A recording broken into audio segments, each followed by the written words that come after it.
I'm Jenna Seery, a bookseller and the associate producer of Poured Over, and today I am very excited to be joined by Stephanie Land. I know that you will all remember Maid, incredible memoir, as well as TV series that came out on Netflix, but now I cannot wait to talk about her newest book, Class, a memoir of motherhood, hunger, and higher education.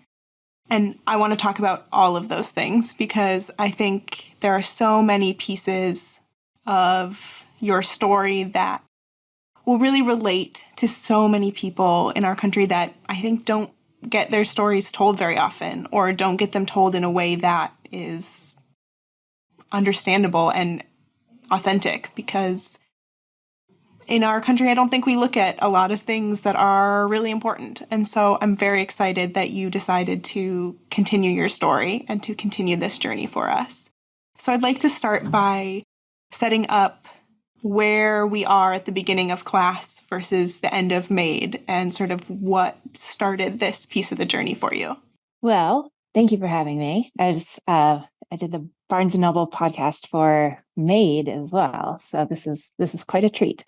So Maid ended like right after we moved to Missoula, I think like 3 or 4 months after. It was like our first spring there, which was 2012. And Class begins at the beginning of fall semester for my senior year of college and Amelia's kindergarten year, so first year of public school.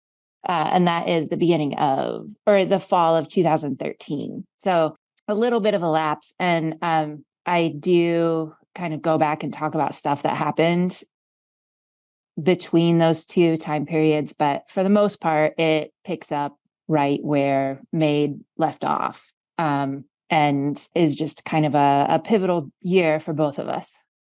It's definitely a moment of transition. I think we hit that pretty quickly. You realize, oh, this isn't exactly where we were before. And though some struggles have maybe alleviated a little bit, there's always something on the horizon that seems pretty daunting and pretty heavy. And yet, I think the thing that came through to me so quickly and so prevalently with both of your works, but with this specifically, is this idea of resiliency. And I think that means something different to you than I think it would mean to a lot of people. That idea of just pushing forward and just continuing. I mean, as I was reading, there's moments where you can't imagine what could possibly come next, and yet you continue and you still write. And I just think that resilience you show through this and through all of your life is something that people will really key into quickly. One aspect of the book that I very purposely did was really challenge that idea of resiliency and point out that a lot of what we think of as resilience to marginalized communities, it's more of a forced acceptance. And I call it resilience training. And what that really meant to me was I was not allowed to have emotion. There's a line in the book that I say I didn't have the privilege to feel because it was the societal aspects that were surrounding us were so relentless. I couldn't stand up and argue about things or get angry about things because there was no point. What mattered was finding food and staying marginally, housing secure, and getting some bills paid and seeing the college through to the end. And so I think this, the year that I chose to write about is kind of peak stubbornness for me and just seeing things through, no matter what gets thrown at us. I think so often resilience is like a trait that people are like, oh, isn't that child so resilient? Isn't that, young person that they've had to deal with? Because even in this, you're older than a lot of your peers, but you're still a young person as you're going through this and you're navigating life with another young person. And I think so often people are like, oh, the resilience, but is that really like the trait that we're calling it? Is that really what it is? Because so often, like you said, what people are calling resilience, there's no choice. What's the alternative? Yeah, it really started bothering me even at the time of the book when people started calling my child resilient.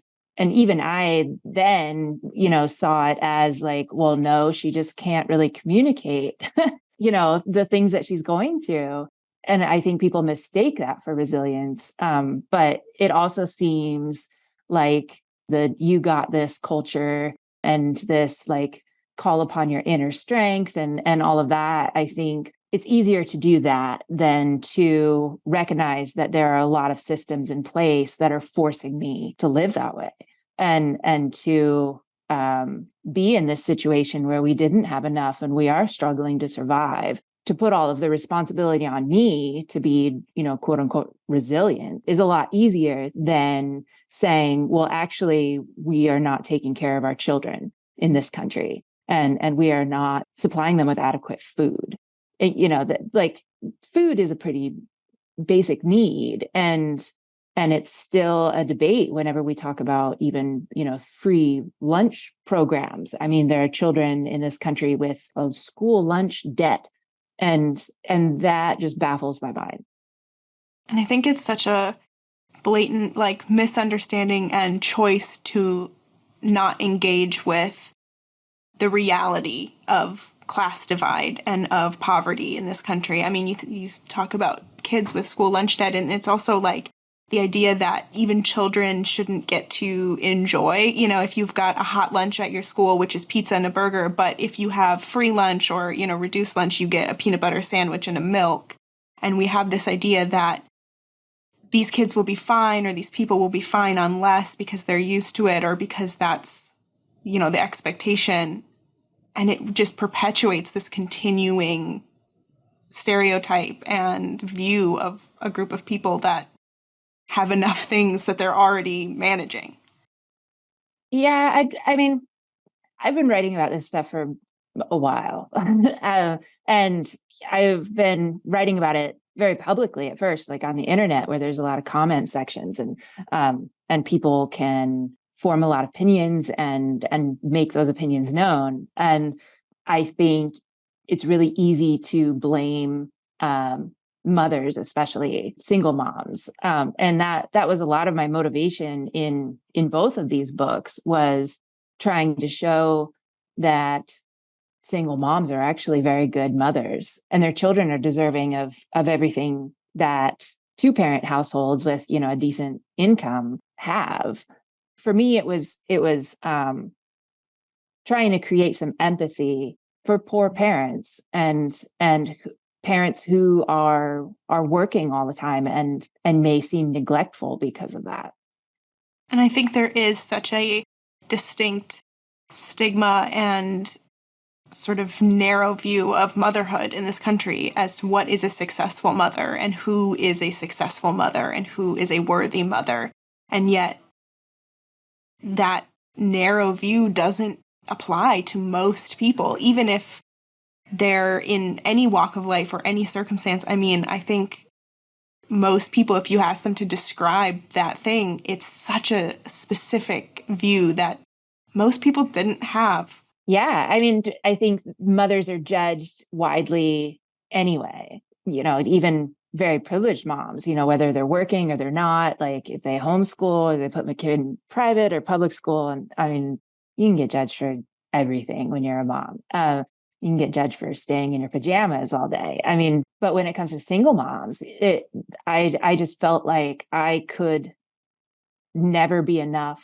And any choice that I made was considered a bad choice because I didn't have any good choices. And I think that's something that people don't really know or realize is that when you are in that position of just struggling to make ends meet and every dollar that you get is very meaningful and important, there really aren't a lot of great choices to make. I mean, you're kind of choosing the better of two very bad, I can't think of any other word to say, but what most would consider a bad decision. Um, and and I think, a lot of what I've been thinking about, since I've written the book and just kind of trying to get an outsider's view of me as a character in that book from the privileged position that I am now, I still struggle with a lot of mental health issues. Like I have anxiety, I have PTSD, and I still had all of those things when when I was extremely poor. And I didn't have access to therapy or medication or very good coping mechanisms even. I try to keep that in mind as well of as I go forth on this book tour and talk to a lot of people about my decisions in this book. I want to keep that at the forefront of my mind and just have a lot of compassion for myself then is, I personally don't know how I got through that year. And somehow I did. So, I mean, any decision that I made to have my roommate watch my child so I could go out for the night and see a band, I mean, that was coping. And again, I think it goes to there's this idea, not to keep going to them, this greater them, but the idea that, oh, if you're in those situations, every cent must go towards these what are quote unquote necessities, even though human beings cannot live in without a happy meal sometimes, or getting to go out and experience human things like going to a concert or rock climbing or the things that you enjoyed. And there's this like weird thing of, well, but I wouldn't do that, even though most of the people saying that have never even been relatively close to having to have to make that decision of how to spend their money in that way. Oh yeah. I mean, I've heard it all. The rice and beans diet, like I should just live off rice and beans. Well, you live off rice and beans. Yeah, And if it's see. so easy, everyone would do it and be millionaires, right? Like it doesn't work like that. And I think especially because, like you said, you were faced with all these sort of impossible choices. And one of the things that you were so determined to do because it felt like the right choice was to get an education. And so many people would say, well, you need an education in order to better yourself, improve your standards of living, whatever. And yet, education is not designed for anyone outside of the traditional student of, right out of high school, parent support, family support.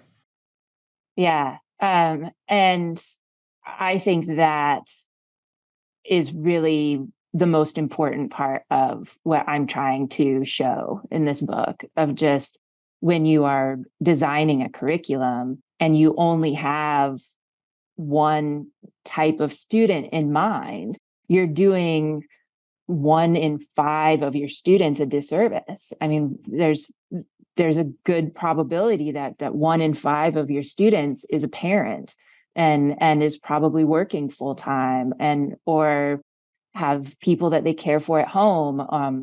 I think the statistics right now are pretty grim, but close to 25% of your students are food insecure.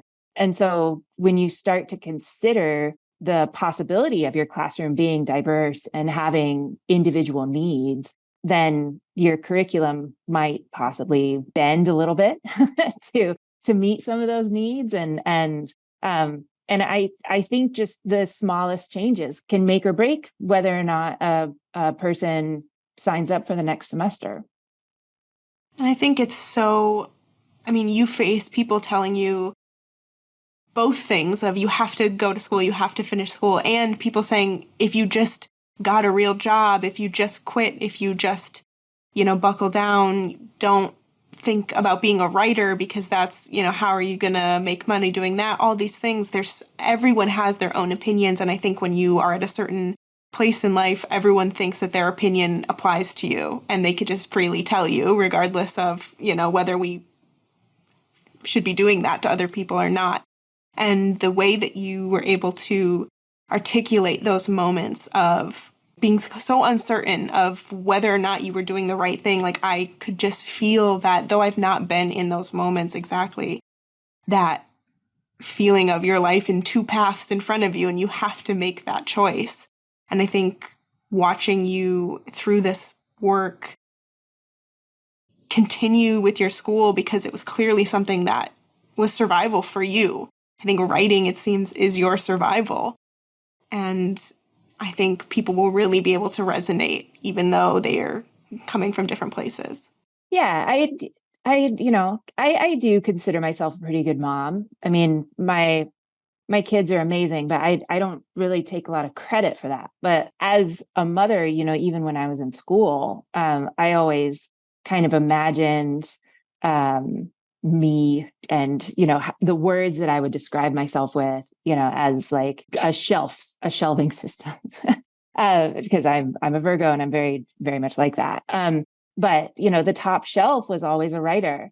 And it was I didn't call myself a mom when people asked me, well, like, what do you do? Or, like I would never put like I'm Amelia and Coraline's mom in my like bio for Twitter, something like that. Like no, I'm a writer. And I really felt that that was important to keep that identity.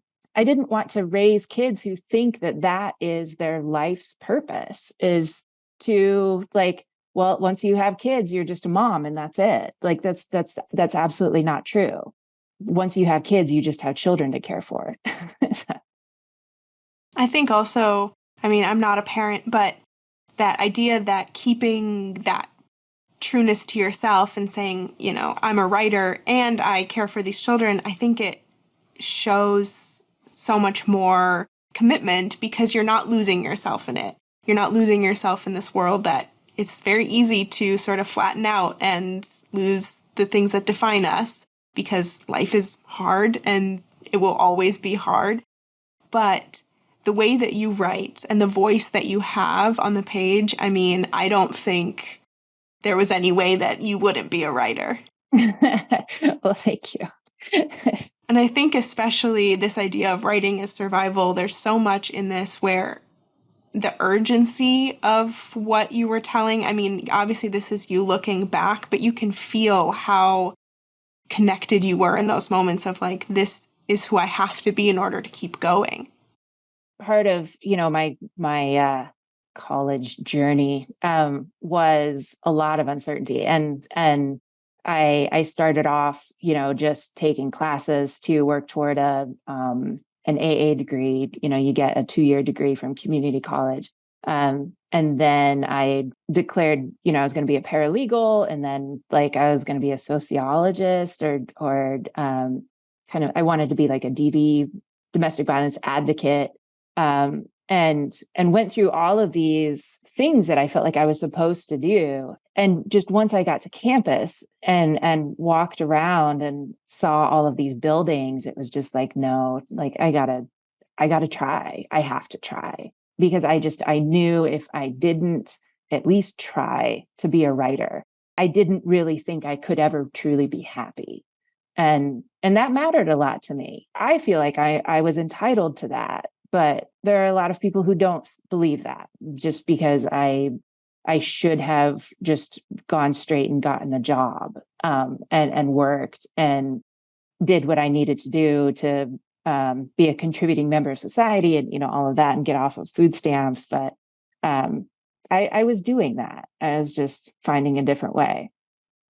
And I think the idea that we have to sort of give up our passions and our dreams and our pieces of ourselves that are core tenets and things that are a part of us just to contribute and just to, do what society, what other people tell us to do, which sounds very easy to just say, oh no, I'm going to follow my dreams no matter what. But sometimes when they're in front of us and we can see a way, even if that way is challenging and has uncertainties, I think, like you said, we owe it to ourselves. We deserve it to continue and to do that. Yeah. Well, and I think, when you're talking about the arts and humanities and just making art, usually when school systems are making budget cuts, that's the first program to go. And I think that's a tragedy. I think there are a lot of brilliant artists in this country who just cannot afford to be that. And I I think that, investment into that would be amazing. Expression of art is how we learn about people and how, you have a stack of books behind you. Like, that's learning about people. If we only support a certain type of person in order to do that, then we're not going to learn anything. We're just going to learn about white men. Absolutely. I mean, there's nothing more connecting, I think, for so many people than to enter into a book, whether it's fiction, whether it's memoir, whether it's social sciences. We seek these stories different from our own, or we would hope that people are seeking stories different from their own in order to form a sense of community that's bigger than something you can create just by, you know, going online. And, there's so many other ways to create community, but there's nothing quite like finding a book that like speaks to you, or a writer's voice that speaks to you in a certain way. It really opens your eyes in a specific way. Yeah. I mean, I hear the word brave a lot tossed around in my presence to, describe uh, me. Writers often write to no longer feel alone. For me personally, I'm writing the story that I desperately needed when I was going through it, because there really weren't any out there, and I searched for them, and it was so hard, to be so alone, and to just try and find anyone out there who was going through what you were going through and not be able to find it. And so it's very important to me that there's access to my story, first of all, and that people are able to read it and feel validated. Absolutely. I mean, so often people say, like, I think people maybe who aren't as into reading or as used to it, they think of it as like a reading and writing as like solitary experiences. But for me, it's like the complete opposite. That's when I feel like the most connected to the world, is when I am hearing someone's voice and getting to know it and getting to understand it. And I think there's so much, like you said, of being able to have this wealth of stories, this wealth of experience, because not everyone is going to be a writer, but I think everyone can be a reader. There is a story for everyone. There is a book for everyone. And that doesn't just mean physical, it's audiobooks, it's ebooks, it's all of it. And I think there's so much processing that we can do about ourselves when we see someone else's story and go, oh, they went through that too. It just is an extra thing so many people will need. Absolutely. Yeah. I mean, the first person narrative, I think is the thing that has the chance of creating a lot of change in our country as a whole. I think that is what turns into empathy and compassion for others. I think that it's so important to lift up other people's experiences as well. And I think especially in your narratives, there's no, like, you don't pull a lot of punches with us. You're putting things out there, as they were, in a way that I think will make some people uncomfortable or make some people unsure, because it is raw and it is real. And you're talking about things that go beyond just, okay, here were my struggles, but you're talking about really the long-term effects of poverty on a human being, like mental health, physical health. There's so much more than just, oh, I used to not have a lot of money and now I do, so it's okay. Like, that is not what you're putting out there for us.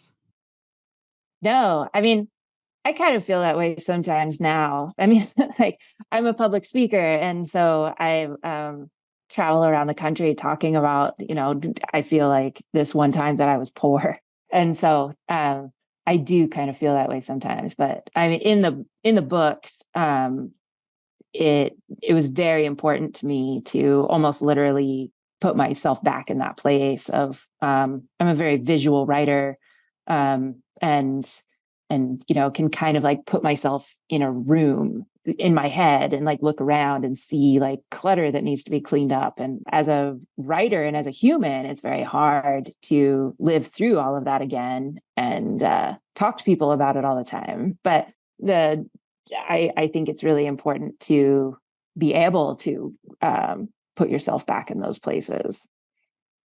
And especially in the sense that, as I was reading, I mean, obviously there are incredibly hard things that you have to put back on the page and the readers have to encounter.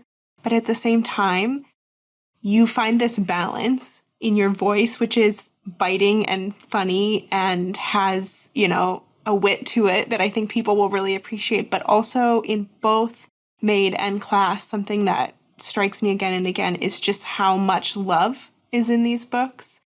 That, the love for your daughters, the love for, the little moments in your life that make everything else sort of fall into place, that without those things as well, yeah, this book could be really hard to read. And there are definitely times where it still is hard to read. But there is a balance and there is, like I said, just so much love that you can feel when you read. Yeah, I mean, and selfishly, those are my favorite parts. I didn't have baby books for my kids, and I took a lot of pictures. These two books have kind of been an opportunity for me to preserve that time. And my oldest goes by her middle name now of Story, and she's 16, and uh, so she has been written about for quite a while now, but I really wanted to capture those moments of when she was 3 and 4 and 5 and 6, and because it was just us against the world for so long, and it was really hard, but it was really beautiful, and I really wanted to encapsulate, those moments with her. I really related to her love of ice cream throughout this entire thing. I was like, that's what I would want to and still do at any opportunity. Oh man, there's a lady on Goodreads that was like upset that my kid had so much ice cream, and I'm just like, come on, lady. Also, that's what is being a kid if not to have the opportunity to eat so much ice cream. I mean, I just want to tell that like toddler, like wait till you're an adult. It's there. But I think that putting all of that out there and having sort of your life on display, I'm sure you have been asked like what it feels like to have your life out there for people to read, especially when I think there is also an expectation when you are receiving assistance or when you are under these things that people have access to your story more than they normally would because you have to provide all this information to agencies and to schools and to it feels like you just have to keep putting yourself out there in order to get these things. And now, again, to put it out there for the world, it has to be like, I can't imagine it, I guess is what I'm trying to say, because it's got to be a lot. It is, and I guess you just kind of helped me realize something. Like it has been that way. I mean, I have a horse now, and he just had to go see the vet, and it turns out she's a fan of mine, and she was talking about like the same thing. Like, I just can't imagine just putting it all out there all the time. Like I don't know how you do it because I'm in real life. I'm a really introverted and try to be private person. And that's true. I mean, the government assistance and safety net programs are so invasive. And it was it was almost alarming to me to go from um, being in programs, like housing assistance and childcare and all of this, like to not needing those programs and to just pay for it. And I didn't have to tell them my work schedule. I didn't have to tell them like when I am working and when I am not working, like down to the minute. Like I didn't have to tell them anything. I paid the same bill that, these government assistance programs are paying, but in order for the government to pay for it, I had to somehow like prove that I was actually doing the thing that I said that I was doing.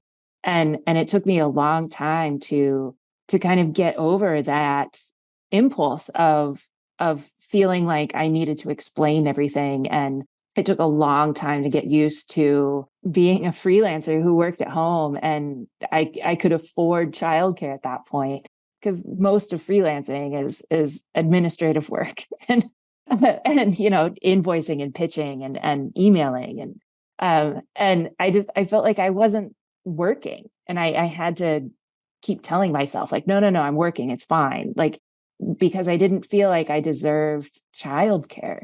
and it was just wild to me. But yeah, I maybe it's just normal for me to tell everybody everything because I kind of went straight from food stamps to a book deal. So And then to a series, a streaming series where everyone really gets the opportunity to see what your life was and, have formed their own opinions. And I can't even imagine. I mean, writing a book is one thing, but then to sort of see on a screen someone acting out your life, I mean, that has got to just be like around the bend of strange. it was. It was hopeful that they fictionalized it, and I mean, I knew that they were to an extent. Like I knew that there was going to be added characters, and that we were going to have different names. And I was really relieved to hear that, especially for story, because I knew that they were going to focus a lot on the emotional abuse, and so I think it would have been really hard if they had even used the fictionalized name that I used for her dad, and to just make it even that much more real, um, because it really messed me up. like what was really hard was when the trailer for the series came out and everybody was, you know, understandably very excited to watch the series, but I had already seen the screeners and I knew what was included in episode 1 and 2 and it was just like that's the worst time in my life, and it was really hard to separate people being excited to watch the series and people being excited to watch the most horrible things that ever happened to me. So it was a hard time. I mean, I was going to say I can imagine, but really I can't. And I think that that's what puts it beyond. It's like you've created these works that provide so much good for people because it offers them an outlet, it offers them connection. And yet we have to remember, I think, in so many things like memoir, that there's a person behind that there's a person who has lived that. And it's easy to say, I loved these books or I loved that show, but I can't imagine being the person on the other side. There is sort of like a grief that comes with some of it as well. Yeah, I think, with the series in particular, I struggled a lot with just identity. I struggle with that anyway because, I'm Stephanie the person in my house, and then I'm kind of like Stephanie the author, and then, suddenly I was this like Netflix character named Alex, who has this bipolar mom and, a lawyer friend named Regina, and people were asking me about all these fictional things. And it was really weird from my perspective to have to respond to these questions, and none of them really were asking about me as a person. And so it was kind of on me to remind myself that I am just a person and like I am very much a human being. And as much as I try and tell people that, it is something that I have learned just to give myself some grace. Does it feel different on the verge of class being published as it did for Maid? Um, I yeah, I mean, writing the books were very different because with Maid, I didn't think anybody was going to read it. I mean, most books they get printed 5,000 copies, and I thought that's a good number. Like, I'll be happy with that. And this book, it's, there was a lot more marketing involved, and um I I have a huge platform, and all of this stuff. And and people are excited about it and they're talking about it. And it was hard to ignore, just kind of knowing that there were going to be a lot of people reading it. But going into book tour, I mean, book tour is book tour. It's the kryptonite of a writer's soul. But I feel like I can be angry, and to really embrace that and to be kind of proud of that I did have emotion, and that I'm not apologetic, and that I am very raw and, going through some stuff, and I'm out there, climbing fire escapes and having sex, and, and so there's stuff in class that probably at the end of the day I am still kind of mortified that people are reading about, but like it's also like, well, what the hell? So. In relation to that fire escape situation, there were some descriptions in there that I was like, oh no. I was getting a little nervous just reading because I pictured it too much. But I guess I have to say, because I want to talk about Stephanie, the person, a little bit, and some of your biggest writing influences, because your voice is so strong and you see, the way you put emotions and description on the page is so distinct. And I'd love to hear some of your sort of influences as you write. I'm really visual, so I surround myself with photographs and music.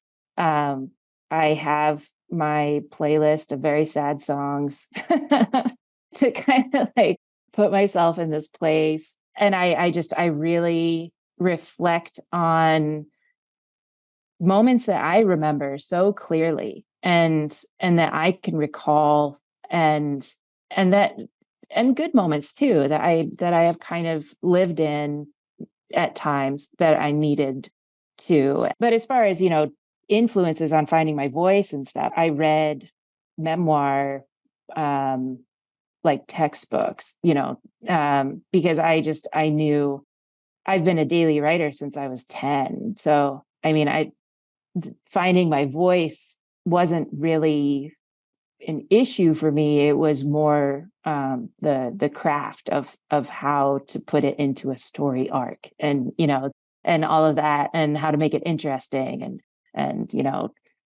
cut out all the adverbs and stuff like that. Like, so it was more of just really learning how to shape it into a story.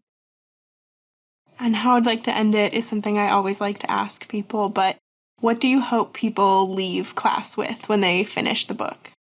Selfishly, I hope people just look at children of poor parents a little differently, with a lot more understanding. Some of my favorite comments are hearing from elementary school teachers who look at the poor kids in their class a little differently, and have said, like, I did think that their parents were neglectful, and you helped me see that they're not, because I feel like it's such a tragedy that we're not taking care of our kids in this country. And of course, I hope for bigger things. I hope for a lot of change in government assistance programs, and, that we abolish work requirements, and we have health insurance for everybody, and childcare. And I think the bigger stuff isn't going to happen if we can't change just the fact that we're not really seeing each other.